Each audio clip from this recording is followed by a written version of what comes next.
Ny fakam-panahy tany anefitra. Tarika an'i Jesosy tany anefitra fanahin'Andriamanitra. Tsy nihinana ninan-kanina Jesosy nandritra ny efapolo andro sy efapolo alina.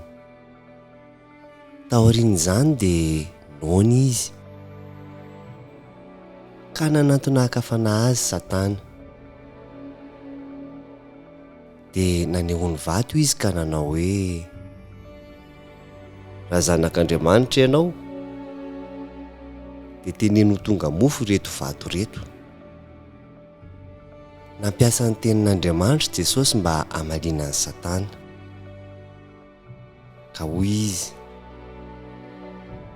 tsy ny mofo ihany no iveloman'ny olona fa ny teny rehetra izay aloka amin'ny vavan'Andriamanitra. Avy eo Satana dia nametraka an'i Jesosy teo an-tampon'ny teboly. Nilaza indray Satana avy eo fa raha zanak'Andriamanitra ianao, mianjera ny ambany any, fa voasoratra fa ho avy hanampy anao ny anjerin'Andriamanitra. Izao no navalan'i Jesosy tamin'ny alalàn'ny tenin'Andriamanitra. Aza maka fanahin'i Jehovah Andriamanitra aho. Farany dia nentin'ny Satana nakany amin'ny tendrombohitra avo iray Jesosy. Ary nasehony azy ny fanjakana rehetra sy ny haren'ny tany. Ary io izy taminy: ho anao izao rehetra izao raha miankohaka eto anatrehako ianao. Fa hoy Jesosy tamin'ny Satana: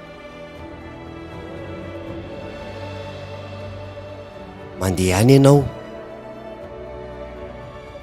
fa voasoratra hoe Jehovah Andriamanitra ao no iankofanao ary izy-Rehery ihany no hotombonao.